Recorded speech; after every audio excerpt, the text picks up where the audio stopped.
You're now listening to the Zod and Drea podcast.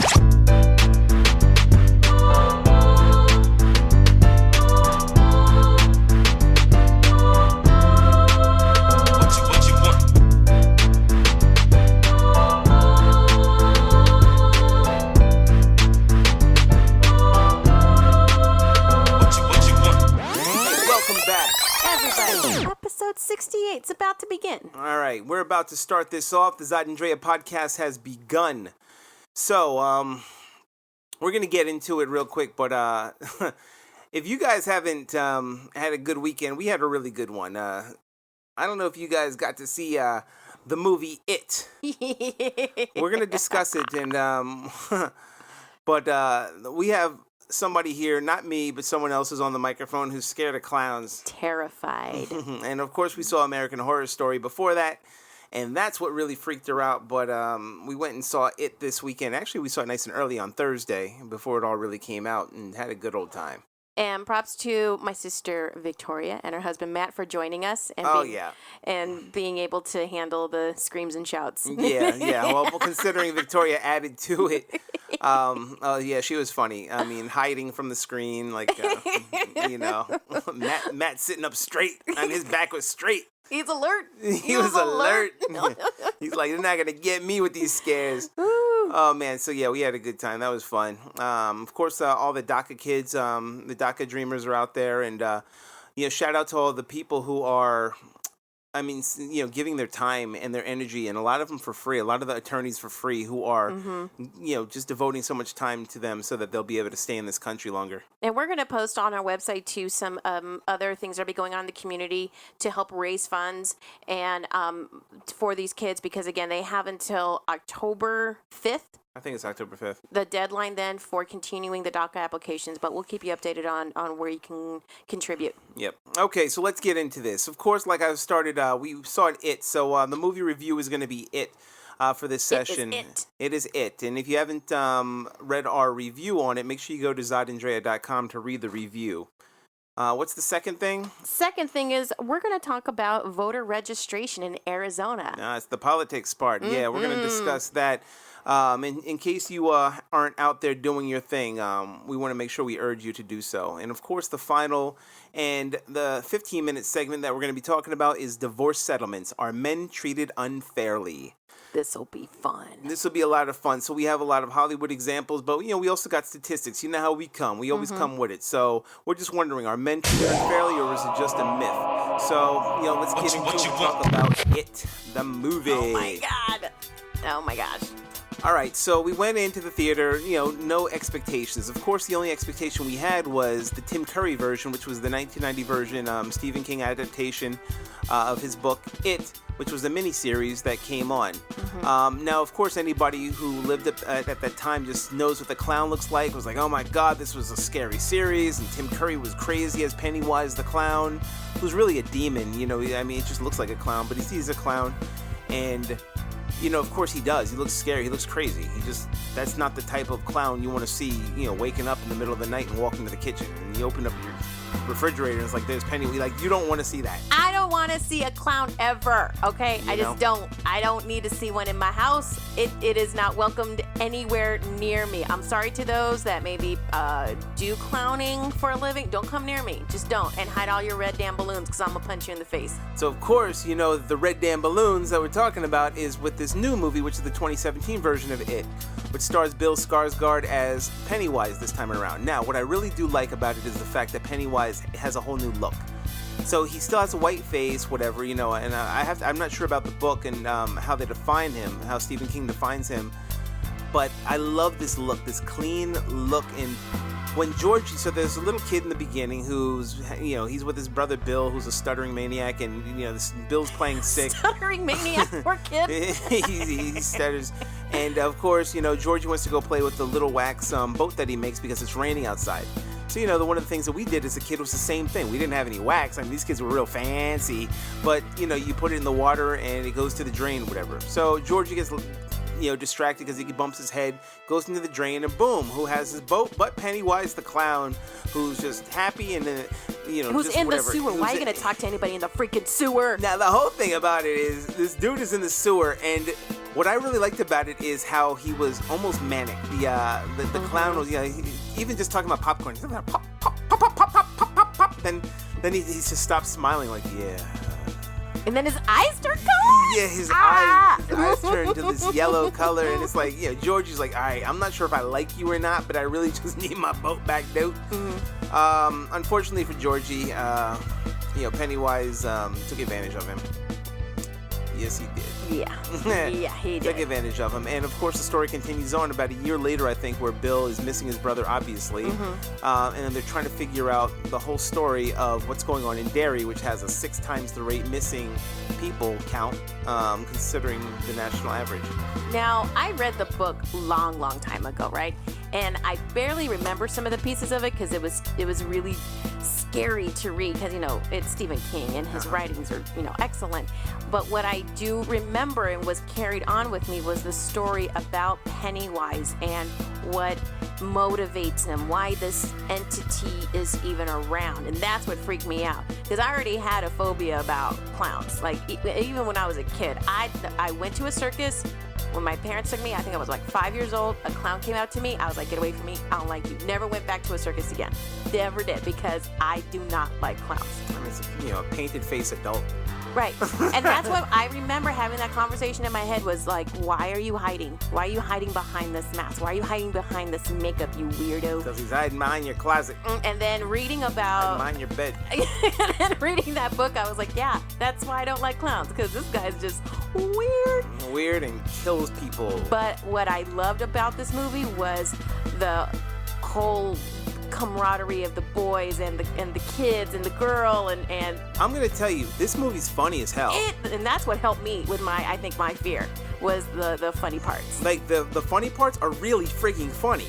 The scary parts got their scares and their shocks. I don't really jump at horror movies anymore, but and I didn't get goosebumps on this one, but it was really a good combination of each.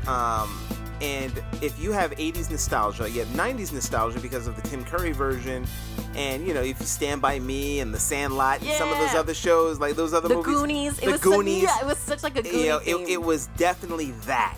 An adventure in kids and just kids, really. The adults stayed out, but the adults were, if you notice, the adults affected the kids. They all had something in common with their adults. Now, real quick for 20 seconds, man, we also wound up seeing the 1990 version, sort of, recently. Man, that movie was garbage. My imagination made it scary. When I finally saw it, it was horrible. It was terrible. It was laughable, and then I'd turn it off. I'm like, this is not even... It's terrible. Shout out to John Ritter, though. Judge Reinhold. Movie sucked. That was so bad. Anyway, all right. Just read our review over on ZodAndrea.com of the movie It, which broke records, considering what it did, 117 million. Yeah. It broke records. Like, it's ridiculous how much it's getting. I'd see it again. I'll see it again. Oh, I'll definitely if I can get my movie card. But anyway, let's now talk about... Let's talk about the amazing stuff that you've learned lately. Okay, so we have been doing voter... Well, sort of. I mean, we're working with an organization out here called Central Arizona's for the Sustainability... Wait. Yeah. Or economy. Sustainability, something like that. It's for sustainable economy. Thank you. Central Arizona for sustainable economy. It's hard to say, so that's why we call it CASE.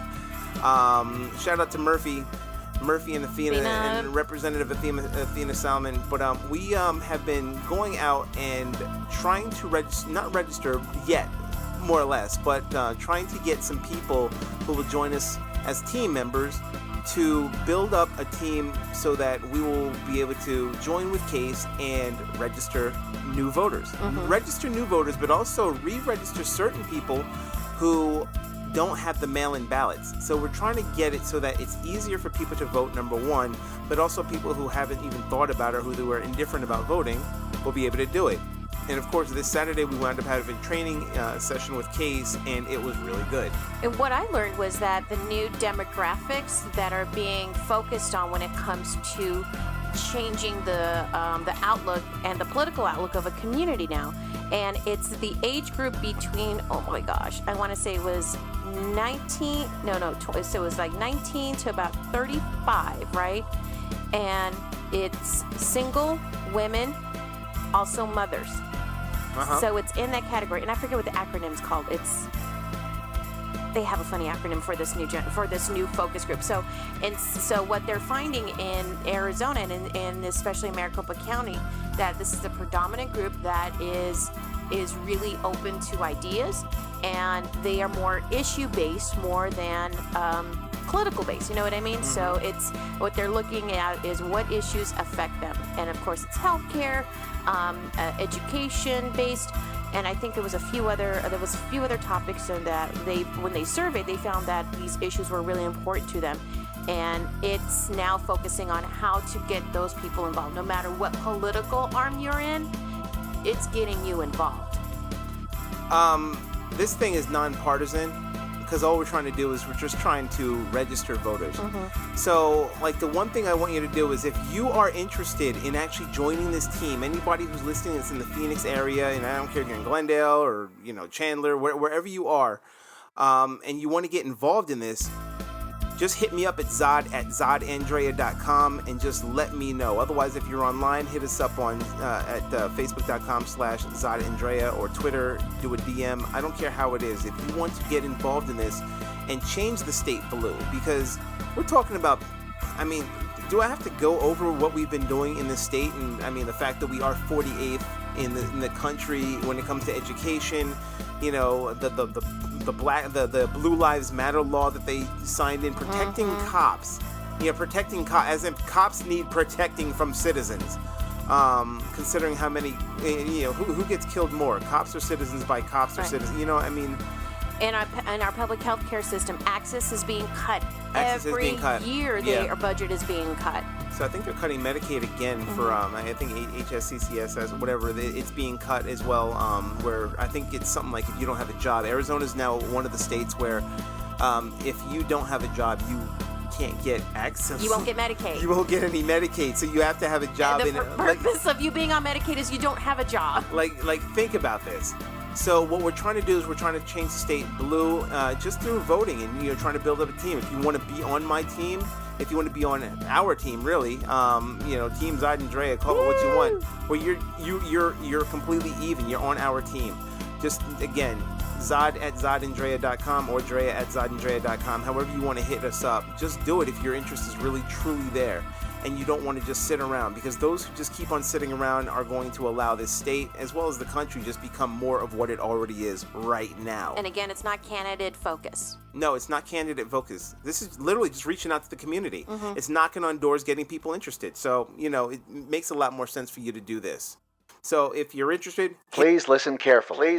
Hey, what's up, everybody? I'm Zod. And I'm Drea. And we want you to check out the Zod and Drea podcast every Tuesday. Where can everybody find us at? You can always check us out on www.zodandrea.com. Where else? You can always check us out also on Facebook at Zod and Drea. Instagram? Zod and Drea. Snapchat? Zod and Drea. YouTube? Zod and Drea. I see a pattern. So if you haven't caught that, catch us at Zod and Drea on all the social networks. But also, make sure you subscribe to the Zod and Drea podcast. Where? At zodandrea.com. And also on YouTube and iTunes, Google Play, Stitcher, and iHeartRadio. We're coming for you. Let us know what you think. And if you want to be a guest, reach out to us. And put all of your input into whatever our topics are for the week. So we hope to check you out and see you there. Bye. All right. Let's get into this topic.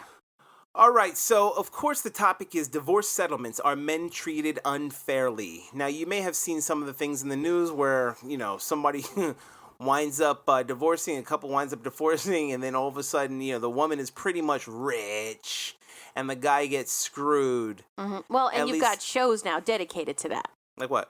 Like you've got reality shows. What are all these, like Basketball Wives? Oh, yeah, well. NFL Wives, whatever it is, that are just based on this woman married somebody or divorced him, and now I got all his money. Now I got his money. So we're trying to figure out, is it that men just get screwed in these cases, or, do women have a point? I mean, there may be a double standard. There may be two sides to the same story. So, I mean, if you've been paying attention for the last few days, Mike Epps, you may have seen him on The Hangover, Hancock, things like that. In fact, yeah, he was in Girls Trip. Did you see him in Girls Trip? Well, let me see his face again. Look. Let me see. You don't, yeah. How do you not know who? Anyway. I know. So Mike Epps, his wife. Well, because Luke Cage was the main character in it. Mike Epps. Anyway, Michelle Epps, his wife of 12 years. They wound up getting a divorce. I think they were divorcing like a few months ago, but finally they settled it out and whatever. So Mike, he got like 10 properties in Indiana. I don't know why this brother got 10 properties, but maybe he's renting them out. Who knows? Who knows? He's doing his thing. Diversifying his money. He keeps his 2016 Mercedes, his 2015 Jeep Cherokee, his 79 Caddy, and his 2011 Suzuki Chopper. So he's got his motorcycle. He's straight. He's got that. But he also has to pay his wife $25,000 a month in spousal support for a total of 6.5 years.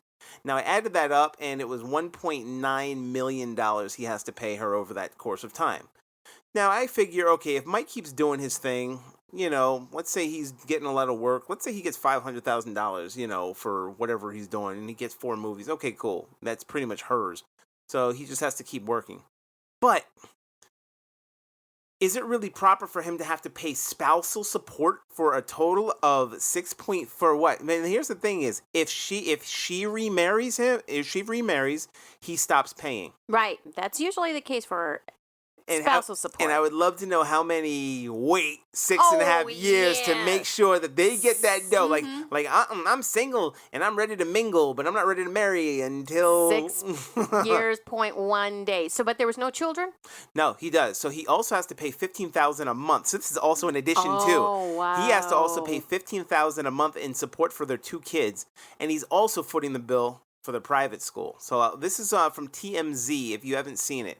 So they split up royalties from and they also have to split up royalties from his movie and TV roles. Remember, she didn't do shit for his TV movie roles, but she still gets royalties from The Hangover, Hancock, Girls Trip. What state was this divorce settled in? Indiana, I believe. Really? So she still gets, okay, that's, all right, so on top of that, she also gets a small fleet of cars, including a 2014 Bentley, 2013 Mercedes, 2015 Prius, and a 2013 Land Rover.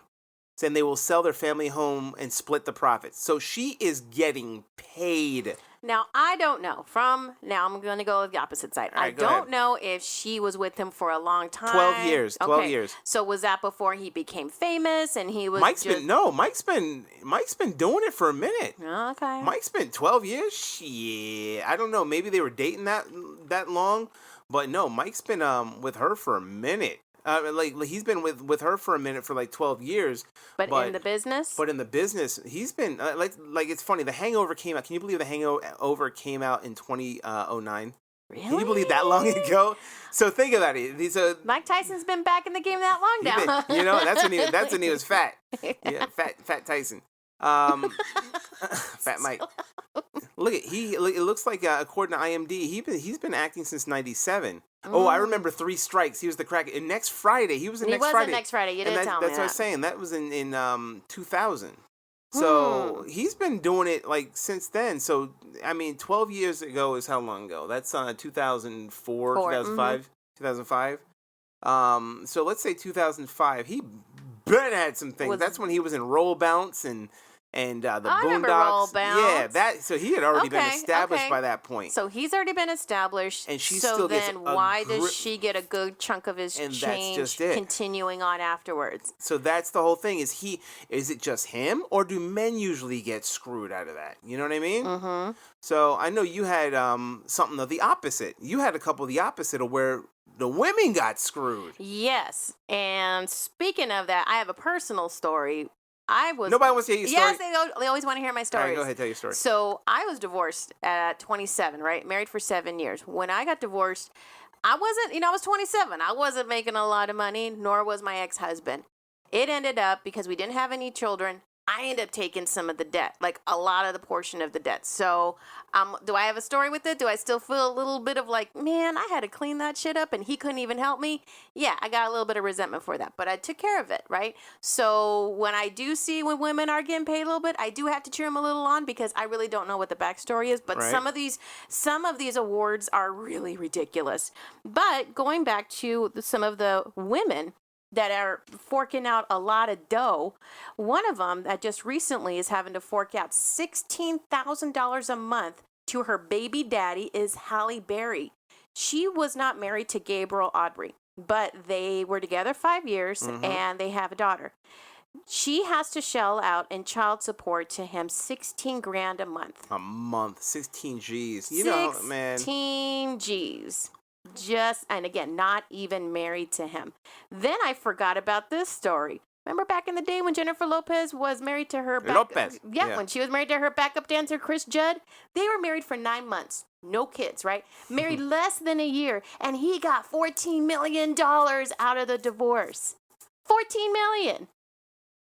What did he do for her career? He was the backup dancer. He was a backup dancer or whatever the hell. No, that was Aubrey dude, right? Oh, no, you're talking about the backup dancer. No, I'm talking about Chris Judd and Jennifer Lopez. Jennifer Lopez, yeah. No, I mean, you know, what did he do? He did his thing. That's what he did. Unless he got a videotape or some pictures stocked away. He was chilling. That's what it was. That's what he was doing. He got $14 million of J-Lo's money. You know, and the men celebrated. It's like, finally! Then they were talking about Madonna.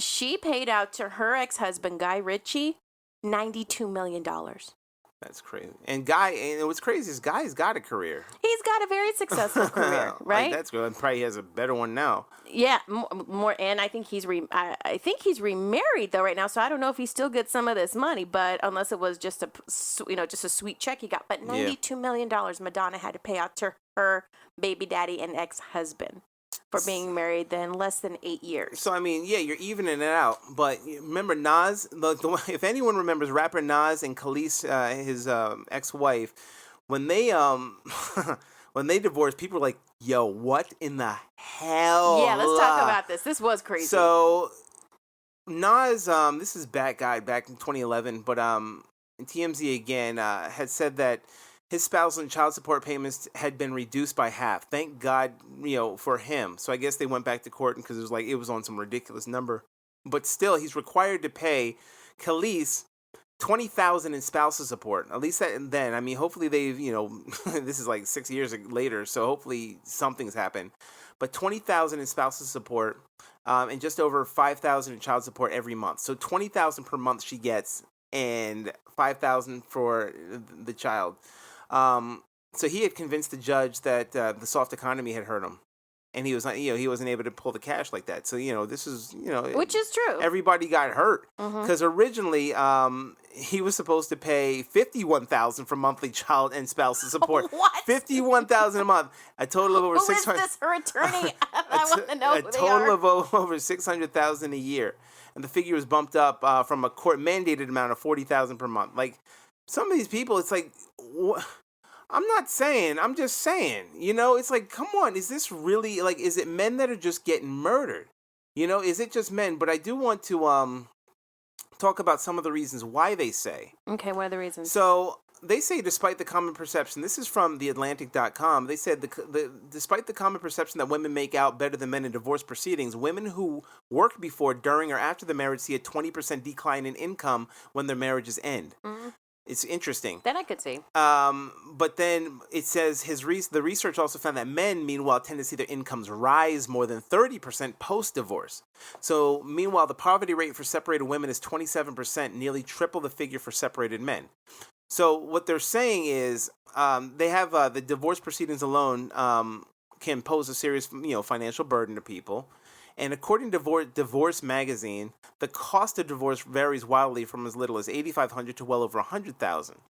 So an accurate average is hard to nail down, but estimates usually fall within the range of $15,000 to $30,000. Isn't that crazy? And if the split is relatively amicable, costs can sometimes be as low as $250. And I mean, if you're going to divorce, right. it's way better that you just say, hey, this is what it's going to be. This is mine, this is yours. This is mine, this is yours. Let's not go friggin' nuts about this. But what they're trying to say is some of the financial burden is because of the workplace. So women who leave the workplace for several years will see their earnings stunted when they resume working. That's why. So women will, you leave to pretty much take care of kids, because that's what they say a big percentage of women will leave to raise kids while the men continue to work. So once women go back into the workforce, they're paid less than what they were, they don't catch up to inflation and everything else. They have to wind up paying that. So they're saying it's disproportionate for men and women. So, I mean, sometimes you can understand that. But I wonder if that formula is also something that is put into play when it comes to the rich, to the entertainment. Exactly. Yeah. And that's what I'm wondering. It winds up a little bit. Some of these people crack me up because they do wonder if, like when these football players get a deal, they're like, yo, don't get married. You remember Kobe? Yeah, Kobe only, it came close, bro. It came close. It's cheaper to keep her. Get her the diamond ring and cheaper to keep. That's what I wrote. It's cheaper to keep it, $4 million, it's better than half of everything. Speaking of, going back to what you said about like the what you agreed upon, back in the day, a California judge refused to recognize, this was Steven Spielberg and his first wife, Amy Irving. So the judge refused to recognize the couple's prenuptial agreement that was written on a napkin and awarded Irving instead $100 million after they were married for 4 years. And this was in 89. And some of these, I'm sorry, but some of these people see a come up. They target and they see a come up. They don't fall in love that easily. And these dumbass morons who, just jump at, like, why are you trying to put a ring on it that quickly? Man, I'm telling you, I would be vetting the process hard. Like, you will be put through the ringer. And I have no, like you will. I don't care. Yeah, I would be like, yeah, no. Like it will look like the Spartan race. I will test you so hard on so many things. Like, I bust my ass all the time. But the Huffington Post had something called "Dispelling the Myth of Gender Bias in the Family Court," saying that there was a bias, like whatever bias you hear is like kind of bullshit. But what they do is they like really break up. I know I'm gonna try and wrap this up as fast as I can. We always have so much to say. I know, there's so much. I mean, you know what? I'll get back to that in a second. Like, the funny thing is, we didn't even get to Tiger Woods and Elin. Oh my God, I was gonna bring him up too. Like real quick. Yeah, like, do it. How much did? I mean, she got like what, $100 million or something like that. Something. $110 million. $110 million. Now he cheated, so it's almost like were they just punishing him? Right. I understand. Because what was her career before? A babysitter. She was like a nanny. She wasn't like working in the corporate force. She can go back and be a babysitter. No problem. What the hell? I do want to give this. There were 32 shocking divorce stats that I got from McKinleyIrving.com. And just even that's interesting in itself, where people wait an average of 3 years after divorce to remarry. They also have celebrity divorces, where Mel and Robin Gibson's divorce in 2009 is considered to be the largest celebrity divorce. Mel had to pay his ex $425 million. Half of his $850 million estate. Like, you worked and busted your ass, and you got to pay. Like, are you serious? But because it was revealed that he ended up getting another woman pregnant. Yeah, but that's just it. Are they punishing him for that? Look, I'd be punishing. Yeah, but it's like, well, now you deserve to have all your money taken away. Like, she was married for 31 years. She earned that. No. Well, sort of. Did she earn it? I mean, and popped out 7 kids. Oh, yeah. 7 kids. She earned. Yeah, she earned that. Yeah, they got a little like baseball team. They're good. To hell with that. Yeah. They got a starting line plus a couple kids on the bench. Right. Like, that's crazy. So. So that I'm like, girl, milk for everything you can out of that guy. And he's all right with his 400 whatever. Yeah, he ain't hurting. But in Huffington Post, they were also talking about, according to divorce peers, how 51% of custody cases, both parents agreed on their own that the mom became the custodial parent. So in some of these, in over half, barely over half, they agree that the mom become the custodial parent, which means you can understand why some of these things get paid. Right, because it's a lot of responsibility that the mom has to take on. Exactly. Almost like a fiduciary. Yeah, very much so. And they say that fathers are less involved in their children's care during the marriage. Fathers are less involved in the children's lives even after divorce. So, there might be a reason for it. You want the final word?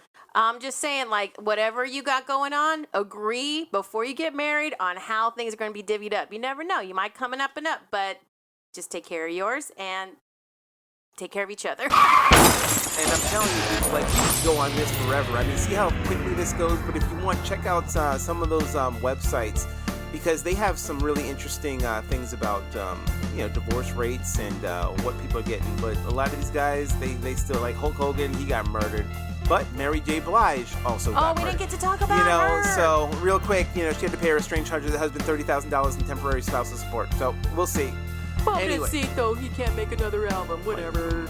Jerk. Anyway, Paul McCartney. Anyway, so check us out, zodandrea.com. We're on Stitcher. We're on iTunes. You know where you can find us. And also, let us know your thoughts. What did you think of this topic? What did you have to pay out a lot of money to your baby mama? For real? Or are you sitting there collecting, talking about, Zod and Dre ain't shit? Right. Let us know. And also be a sponsor for us, too.